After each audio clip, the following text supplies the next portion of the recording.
بين الرجاء والخوف Assalamu alaikum warahmatullahi wabarakatuh, and Ramadan Mubarak to everyone who is watching, who is Muslim and celebrating Ramadan. I am so excited for my second Ramadan. So today is Monday the 11th. So I ordered these books from, hold on, I can't even remember the name of the website. My friend Rachel, she recommended it to me. She got a Ramadan planner from there. It's called Towards Faith. It's based in the UK. So I got like this bundle packet. It came with a Ramadan journal, the 99 names of Allah subhanahu wa ta'ala, and this other like planner thing that I can't remember. So she ordered it, the planner from there, and she told me about it. So I saw they had a bundle, so I'm like, oh, let me order the bundle and get that. So I have it here. It came today just in time. I was like so worried that it wasn't gonna come in time.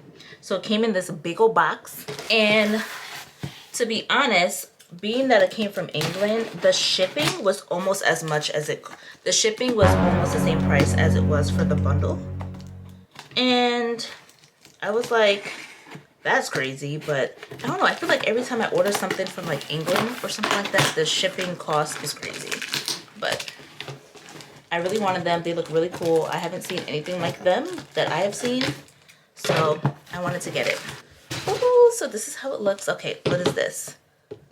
So this is your daily journal. Is it this? The Ramadan journal includes so it says morning and evening daily journal, 90 pages. 90 days includes 230 pages.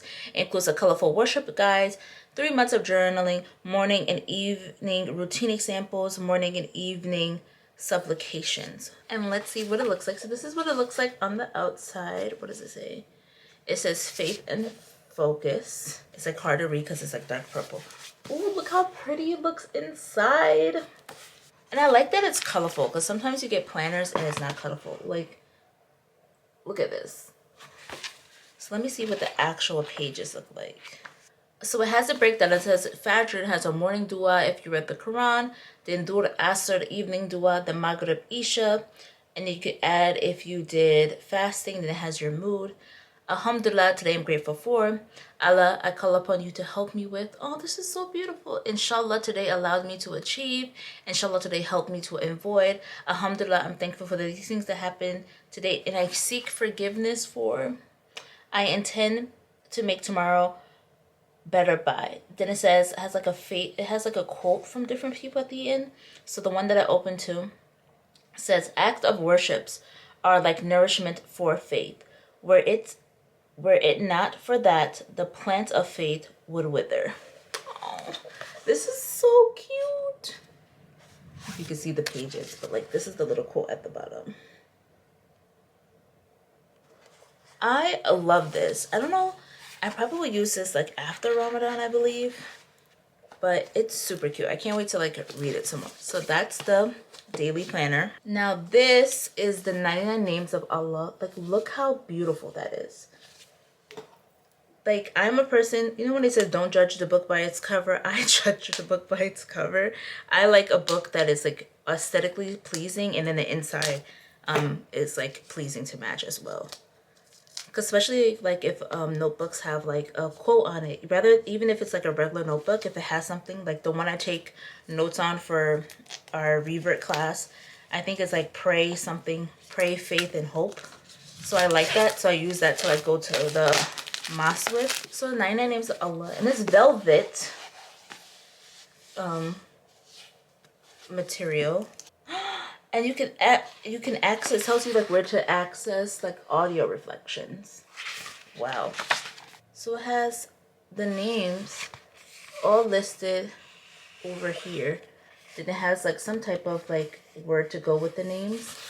And then it says, when you suffer from anxiety or stressful situations, how can you cultivate a practice of remembering Salam, which is the source of peace and protection? And it tells you where in the Quran it goes to this. So this is like really beautiful. And it has all this other stuff in it. And it has that for each name of Allah subhanahu wa ta'ala. Because one of my goals is to know the 99 names of Allah subhanahu wa ta'ala, so I can call upon one of his names when I need a certain thing. So when I saw that book, I was like, oh, and like how this came as a bundle, I was like, okay, I have to get that. It has the 99 names. All right, so this should be the Ramadan journal. Is it? Yeah, so it's the daily journal. It says Shaban, Ridwan, Shawwal, 3 months. Includes a colorful Ramadan guide, powerful reflective exercises, Ramadan goal setting, Ramadan action planner, and a supplementary Shaban and Shawwal planner. So this would be good if I like saw this like before Ramadan, so I could have had like a better Shaban. But this is only my second Ramadan, so I'm giving myself grace. So I got this color. It comes in different colors, all the books. So I got blue because blue is, I like blue, like turquoise color. I thought it would be more turquoise either, but it's super nice. It has like these colorful pages. I love how aesthetically pleasing this book is. Oh, so it doesn't really have that much for, this is what it has for Shaban. Just this type of thing. And like a goal checking stuff. So they have different Ramadan duas here. So it has you reflect on your last Ramadan, which is really cool. I probably will start writing in this tonight, inshallah, to go. And I can write my goals in there. It has this for Ramadan day 1. So this is what day 1 looks like. So it has your evening, your night. Did you go to Taraweeh? Number of prayers, daily actions, and reflections. And it says habits for after Ramadan. So you have that in there too. So this is really cool. So this is the, if I can carry all of them, the books that I got, the little bundle. I will link it down in the description box if y'all want to try and get it. I ordered it probably last week Monday, so it took about a week to come, which is not too bad since it came from overseas. So that is that. Assalamu alaikum warahmatullahi wabarakatuh, and welcome back to my channel. So today I'm on a different angle than I usually am. I felt like sitting on the floor today. I have like about 30 minutes until I break my fast, so I just want to come here and give you some updates on how I've been feeling during my second Ramadan. I can't believe it's my second. Alhamdulillah. This year has been really different. My camera is slowly sliding down. Can y'all see that? So I wanted to come on here and tell you all how I've been feeling during my second Ramadan. So it's my second Ramadan, alhamdulillah. Like, I'm so thankful. I just think about like where I was before in my life, and to say that I'm here experiencing Ramadan, something as so beautiful as Ramadan, I don't take it for granted. That's all I can say. I don't even know how to like properly describe what I'm feeling than just gratefulness and thankfulness. I would say that there is a difference in feel that I have within myself compared to my first Ramadan and my second Ramadan. I think my first Ramadan, it was like more excitement. I'm not saying that I wasn't excited for this Ramadan, but like more excitement for the unknown because it was my first and I didn't know what to expect. But I feel like now that it's my second, I kind of have a better understanding. And being that I gave myself goals this time, I'm kind of learning about like what I can do and what I can't do and what I need to like tweak and so forth. So it's just been like a period of learning and like getting a routine that I want to have in my Ramadans. With that being said, the few times that I've went to Taraweeh, I haven't gone as much as I did during my first Ramadan, unfortunately, because I've been having like really bad foot pain. I have like this arch support that I was supposed to put in my shoes, but like I haven't. So like I just got like this really bad foot pain that I would have, but like will go away. It like came back right before Ramadan. I thought I would still be fine because it would come and go, but like when I would come back from Taraweeh, because of all the standing that you're doing, my foot will hurt so bad. So I've been like trying not to go as much because like the foot pain is like unbearable. But alhamdulillah and inshallah, I will be at Taraweeh, more Taraweeh soon. I feel like I'm sad that I can't go as much because of my foot pain. But I think maybe it's a sign that I need to rest because I'm always on the go, trying to do like a million things at once. So I think that's what's going on. Another thing is when I went to my first Taraweeh, I went with my friend Deja, who's also a revert like me, and we both wore niqabs. And I said, if I want to be a niqabi one day, I need to see if I can do Taraweeh with a niqab. It was like the first time I had my niqab, I was fine.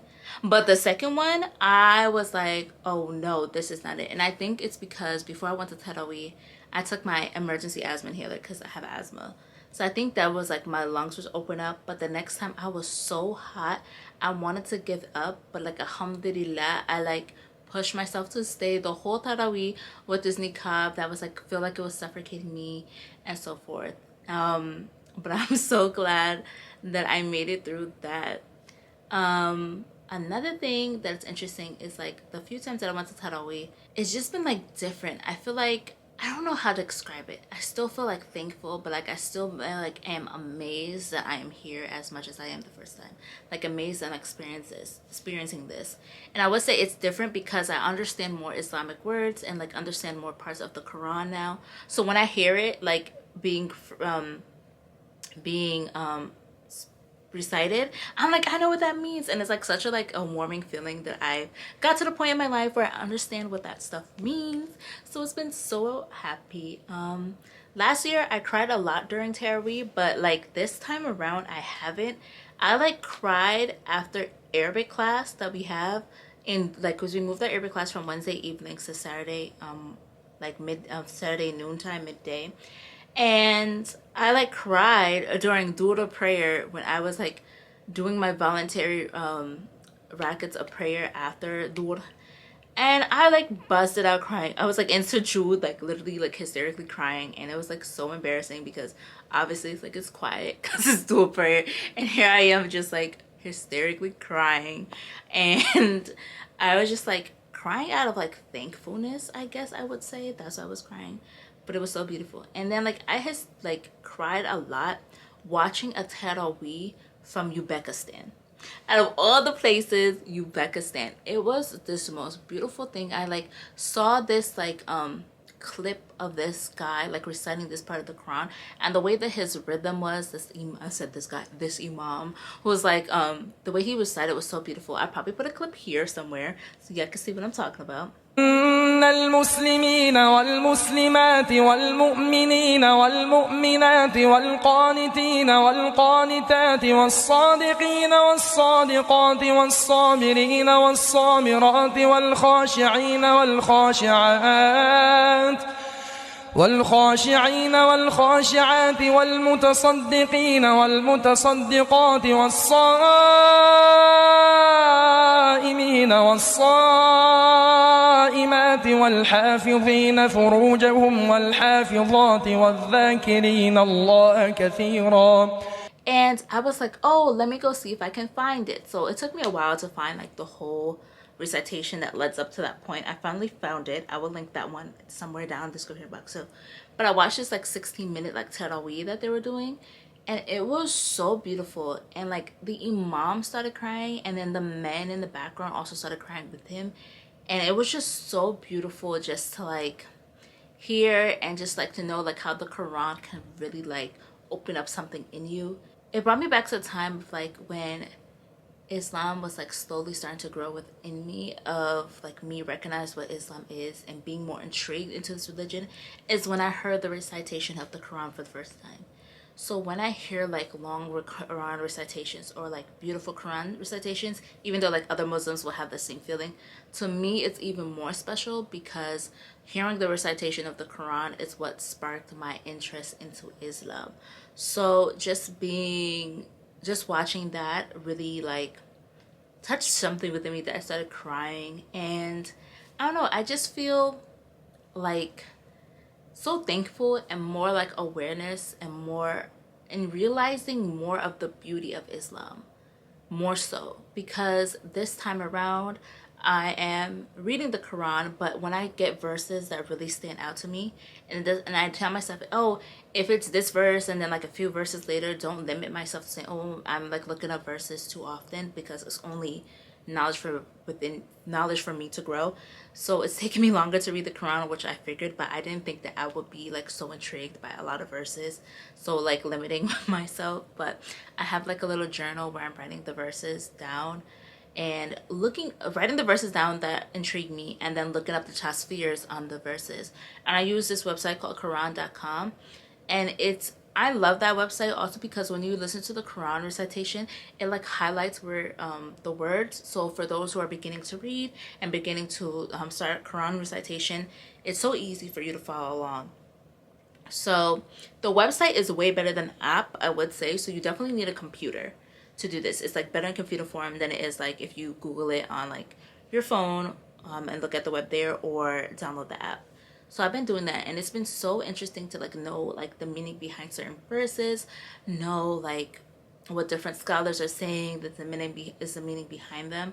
So it's just making me fall more in love with Islam, and that is what we want, right? So I'm glad that I have like that connection. And so that's what I've been doing. I have other goals that I haven't really been like reaching, but alhamdulillah, I told myself that I would reach them by the next Ramadan, inshallah. So I'm giving myself grace a lot this Ramadan too, because I told myself it's my second one. I think by my third one I should have more of a set routine, more of like stuff in mind. So I'm just giving myself grace. And also like keeping track of what I've been doing. I bought this Islamic journal. I think I clipped it somewhere, like showed it somewhere in here. So I like it asks you to reflect after day 10, and I haven't like been keeping up as much as I should be, but it asks you for reflections, and it says, what is your best deeds so far? I would keep that to myself because that's personal to me. But what have I learned? I learned during Ramadan the power of the tongue. I realized how much more our anger is our own ego and our own nafs than it is the whispers of shaitan. Because shaitan's locked up. So it's just you and your nafs, you and your things you need to work on. So I noticed about like how much like anger and stuff you possess within yourself, and how much is your ego. And allowed me to like look within myself and realize that like that's some stuff I have to change, and noticing that how it's like impacting other people, and seeing that we all need to work on like our anger and what gets us angry, and knowing that it's Ramadan, and knowing that even after Ramadan it's something that we need to work on to get better. Also, I learned during this Ramadan is to have patience. So there was something that I really prayed for, something that I really want, and something that seemed so good. It seemed so good on paper. Everything was around it. I like had confidence that it will be mine. Like this thing, it will just be for me. And I got up to the point and I was told no. And I was just like, I was like, but it just seemed so good. I just felt like it was for me. And I was like mad and stuff like that. And I like was like the way I prayed for it. I prayed istikhara for it. So it's like literally what happens is God's plan and not anybody else interfering. I hope I explained that right. I'm not an Islamic scholar. So I was told no. And I was just there like in my feelings for like the first, I would say like hour or so. And even after then, of course, you're still going to be angry and like sad because you're human and you expected this thing. And when I went and I looked at, I was like, what? Like, I thought about, I cannot even fathom, imagine what Allah subhanahu wa ta'ala is protecting me from, because I wanted it, but he's telling me no. And he's telling me not now. And I had to tell myself that, like, this thing could have really broken me. That Allah subhanahu wa ta'ala protected me from it. It could have allowed me to hurt somebody else, right? Or do something that would have been detrimental to me, and he is protecting me from impacting somebody else. Because not all the time it's somebody, like not all the time it's, oh, protecting something from you. It's also protecting you from being detrimental to somebody else. And I had to remember that, and I just had to be thankful. So now that I'm working on other avenues to that specific thing that I'm on, I understand the patience. I understand like my ego and some stuff that I would have changed about in the way of getting what I wanted, because I also noticed my faults. And if he never told me no, would I have noticed those things? So having sabr is patience. So having patience in Allah subhanahu wa ta'ala, knowing the setbacks, being your emotions, let it feel, and then also like take a step back and actually think about what Allah subhanahu wa ta'ala is protecting you from. So, or preventing you from, and so forth. And what I've also learned is, even though people can make you angry or disappoint you in Ramadan, you don't have to get angry back with them. Like I said, nothing anger. You can also express yourself in a way that is calm, and that gets the point across. Especially if it's people who trigger you, who have like a certain trigger, because you know we all have certain triggers in our lives. Especially when you're dealing with somebody who triggers you and something like that. There's a different way that you can approach it. So that's what I'm learning more. I knew about it before, but like Ramadan is just making it seem like it's so simple, way simpler than you make it out to be. Sometimes you think it's hard, but it really isn't, if that makes sense. So another thing, it says, how do you feel, how close do you feel to your Lord? That's like after the 10 days of Ramadan. And again, like I said, I feel closer to Allah subhanahu wa ta'ala by, you know, the Quran is Allah subhanahu wa ta'ala's words. And by me reading them and learning the tasfirs, I feel like I understand Allah subhanahu wa ta'ala even more. And I wrote the two, I feel like I understand him even more. So, and it says, what do I want to carry into the next days? Instead of focusing on the goals that I didn't accomplish, focus on the goals that I did accomplish. Because we can be like, oh, I didn't do this goal, didn't do this goal. But when we sit back and actually think of what we did accomplish, it's a lot more than we think we did. Like, I read the Quran, I looked up tasfirs. I did my Arabic homework. I didn't give up on that. Doing my Arabic homework is still part of reading the Quran, because we are actually reading the Quran and reading it in Arabic. And like they said, every letter that you read in the Quran is 10 hasanat, 10 blessings. Alhamdulillah. So even with my struggle reading, I am still progressing. So doing that, reading the Quran, writing out the Quran too, because that's part of our homework, is writing out the verses of the Quran. So that was that. And then it says, what ways can I make my Ramadan better? So this is like goals for myself. I said to go to Taraweeh more.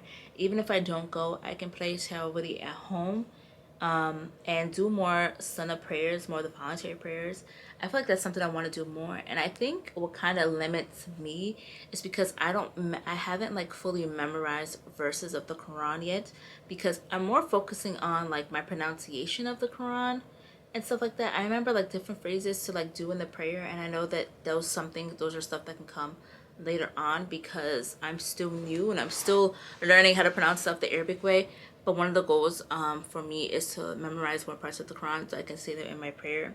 But I think because I don't pronounce things a certain way, I think I'm limiting myself. Like, there's certain letters I can pronounce a certain way. I don't want to like tell myself to memorize it and memorize it wrong, because I'm like, wouldn't it be harder for me to fix? I don't know. It's just like me in my head that I need to fix. But that's something I want to do.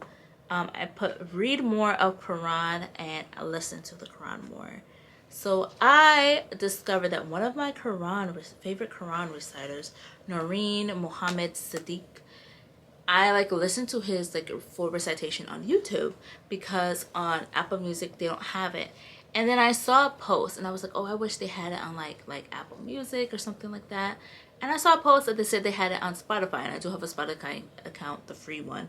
And I was like, oh my goodness, I can go and listen to it. So I was listening to it so far, and I wish I would have knew like from the start of Ramadan. I feel like I would have gotten further into the recitation, but alhamdulillah, there's next year. So I'm in chapter 10 out of 144, Yunus, but I would love to like listen to like the whole thing, you know, and just like take it in. So that, I'm trying to think of what else has been going on during Ramadan. One thing I could say is working full-time and it's like your first or second Ramadan is a lot, because you're not used to it, because it's not like the kids who hit puberty who went to Ramadan. They experience being in school all day while fasting, right? which is almost similar to work because you still have like, oh, those long hours away from home, you're moving around, you're learning, you're doing stuff, which is similar to work environment. For new Muslims, we never experienced Ramadan while in school or while working full time, so it could be a lot. And I want to say give yourself grace because we haven't built up, you know, what we know to do next Ramadan, what we know to do next to do this, to do that, and yada yada yada. So we don't have that knowledge to do that per se. And I just want to say give yourself grace because I noticed that the days that I have to go into the office because I do work 50% from home is harder than the days that I'm coming home, because after I pray Fajr, I go back to sleep because I eat, shower, pray Sunnah prayers, pray Fajr, and then go back to sleep. And then my alarm wakes me up to then go to work. And because when I work from home, all I have to do is roll out the bed and go right to my desk, I can wake up a little bit later. And I also wake up earlier because there's parking at my job, but you have to pay $10 a day. Or you can park my car into the street parking lot and then pay $1.30 to take the bus. So what do you think I'm doing? Paying $1.30 to take the bus. So I have to wake up earlier to catch the bus, and then it takes me longer to get home after I leave work. So it just feels like the days are extra long because of like the extra effort it takes me to get to work on a normal day. Feels like 3 times from me per se. So it's something that I'm still getting used to and giving myself grace about it. And I'm like, oh, I'm feeling tired and stuff like that. I would see like some more Muslims who have more energy than me, and there's some who don't. But like when I see that, I'm like, why do you have all this energy and I don't? So that's just how I'm feeling. I would say, oh, another thing that happened before Ramadan, I had shared a poem that I wrote last Ramadan in my last video. And my mom told the people part of our Revert group that I should to ask me to share my poem during our meeting, which I was so mad because I told her don't tell her say anything, but she said it was like a really pretty beautiful poem and I should share it. So thanks, mom, I guess. But as I was sharing it, I started crying, and I'm like, not me crying all the time in Islam, but I was like crying my eyes out. And then when I was explaining why I wrote the poem, how it's like how I felt like during my first Ramadan and so forth, I started crying even more. And I was like, oh, I can't be crying during Ramadan. And I got other people crying in the room, and I was just like, it's just becoming a big ball of like mush when it comes to Islam. But I could say alhamdulillah, like, you know, when I was a Christian, I didn't cry this much. I didn't feel like such contentment, such like deep connection. So I don't take anything for granted. I would say I feel more lonely this Ramadan than I did the first. The first Ramadan, I worked 2 jobs. And in my second job, there was another Muslim who also fasts. And we would break our fast together. Even though she didn't like speak that much English, we still had like this camaraderie and understanding with each other. So she would be like, Brittany, it's time to pray. And I'd be like, oh, it's time to pray. So we would like pray together and do that. And so I do have other Muslims around me, but they cannot fast due to health reasons. So it's just like me waking up for sahur, just like last time. Like last year's sahur, I was by myself. But the days that I was at Old Navy, I was breaking my fast with someone. So it felt like I wasn't alone, even though she didn't speak that much English. But now I'm like breaking my fast and I'm alone. Like breaking my fast. There's other people around me who are eating because they have like, you know, health conditions, which is understandable why they can't fast. And it just like feels alone, like there's no one who understands, like who's around me, like in my like day-to-day life per se, that understands. So yeah, and I would say another thing of when I feel a bit more lonely in a sense is that the people that I am around, like alhamdulillah, I'm around people. We have like meetings for like reverts and stuff. I have like reverts who I can speak to and stuff like that and talk to. We're all in the same boat. We're also learning, but there's not as many born Muslims that I'm around that I can like share and do stuff with. So that's like an aspect that's also like lonely, because us reverts, we are by ourselves. Our family is not celebrating Ramadan with us. We don't have cousins who we can like laugh with and talk about how your Ramadan is going. It's literally us by ourselves. So like born Muslims have like that advantage, right? It's nice when you're around that and you get to see like how born Muslims are when it comes to their Ramadan, what traditions that they have in their culture and stuff like that. Where us reverts, we don't even know what traditions to have per se. We're still learning, so I feel like it's lonely in that because the other reverts that I talk to, they're still learning of themselves. So, but alhamdulillah, with every struggle, there's ease. And I know that, you know, from me taking my Ramadan seriously, me not trying to interact with certain things, is only gonna give me more benefits and more blessings in the end. So even though my family is not celebrating Ramadan with me, I'm celebrating Ramadan because of who I believe in, Allah subhanahu wa ta'ala. So yeah, that's that. So I actually like talking on the floor better than sitting on a chair. I feel like more comfortable. I feel like we're knowing each other. We see each other. If you guys know the Real Housewives of Atlanta reference, that's what that is. So that's just how I'm feeling. So that's it. So assalamu alaikum rahmatullahi wabarakatuh. I have everything because I'm Muslim. And if I can die Muslim, then I'm a happy man. And even though I may have nothing in this life, it doesn't matter. It doesn't matter as long as I have Islam. And if I have everything in this world and have no Islam, I have nothing. You have to think like that. Just be a Muslim. Wake up every day. Thank Allah for giving you life. Every breath that you have. Thank Allah for that. قلبي طائر ومن اليقين النور بيض جوانحي فوق السحاب يطير حرا مدركا نسمو